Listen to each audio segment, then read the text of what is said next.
Luke 22. Now the festival of Unleavened Bread, called the Passover, was approaching.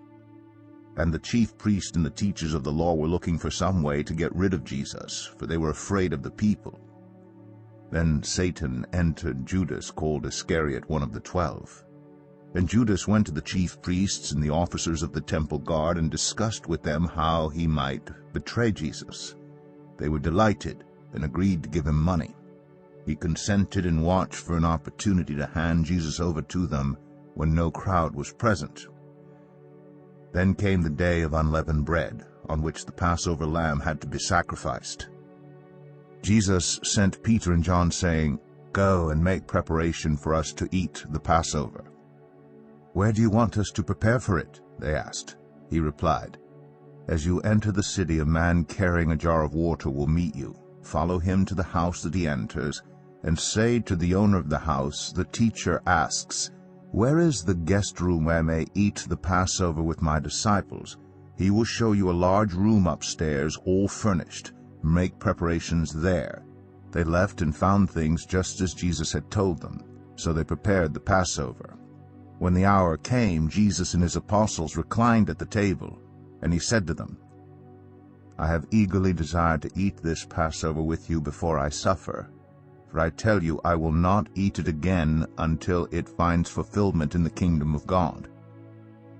After taking the cup, he gave thanks and said, "Take this, and divide it among you.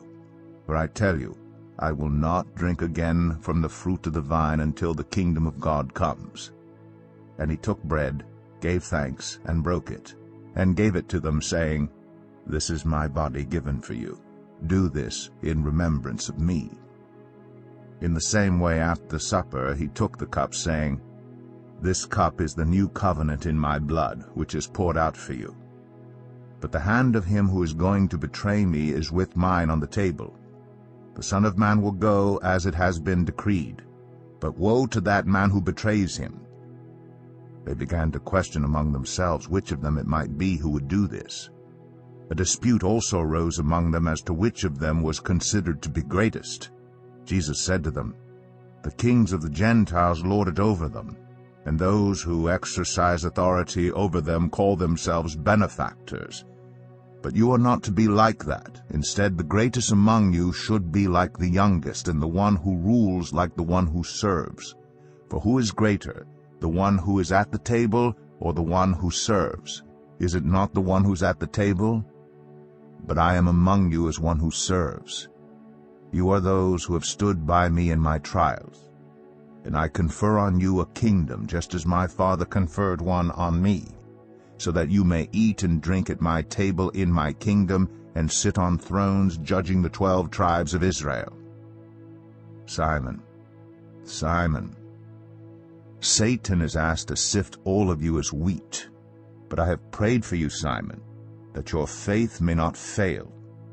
And when you have turned back, strengthen your brothers." But he replied, "Lord, I am ready to go with you to prison and to death." Jesus answered, "I tell you, Peter, before the rooster crows today, you will deny 3 times that you know me." Then Jesus asked them, "When I sent you without purse, bag, or sandals, did you lack anything?" "Nothing," they answered. He said to them, "But now if you have a purse, take it, and also a bag. And if you don't have a sword, sell your cloak and buy one. It is written, 'And he was numbered with the transgressors.'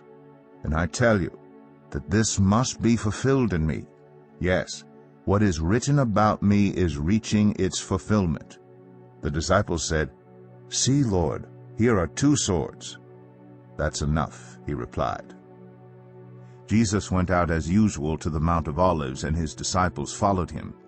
On reaching the place, he said to them, "Pray that you will not fall into temptation." He withdrew about a stone's throw beyond them, knelt down and prayed, "Father, if you are willing, take this cup from me. Yet not my will, but yours be done." An angel from heaven appeared to him and strengthened him.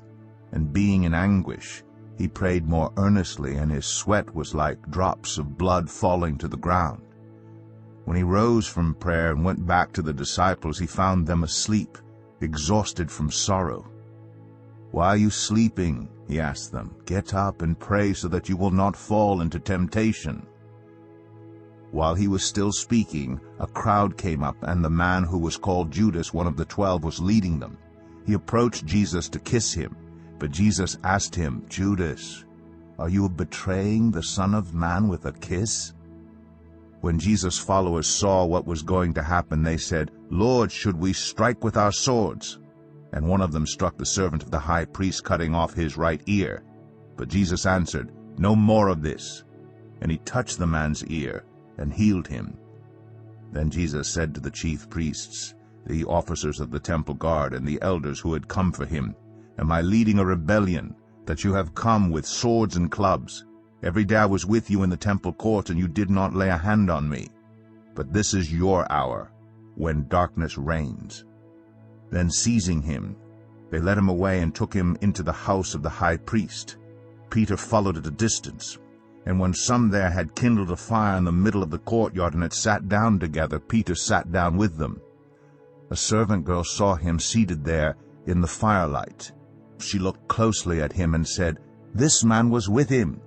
But he denied it. "Woman, I don't know him," he said. A little later someone else saw him and said, "You also are one of them." "Man, I am not," Peter replied. About an hour later another asserted, "Certainly this fellow was with him, for he is a Galilean." Peter replied, "Man, I don't know what you're talking about." Just as he was speaking, the rooster crowed. The Lord turned and looked straight at Peter. Then Peter remembered the word the Lord had spoken to him. "Before the rooster crows today, you will disown me 3 times." And he went outside and wept bitterly. The men who were guarding Jesus began mocking and beating him. They blindfolded him and demanded, "Prophesy, who hit you?" And they said many other insulting things to him. At daybreak the council of the elders of the people, both the chief priests and the teachers of the law, met together, and Jesus was led before them. "If you are the Messiah," they said, "tell us." Jesus answered, "If I tell you, you will not believe me, and if I asked you, you would not answer. But from now on, the Son of Man will be seated at the right hand of the mighty God." They all asked, "Are you then the Son of God?" He replied, "You say that I am." Then they said, "Why do we need any more testimony? We have heard it from his own lips."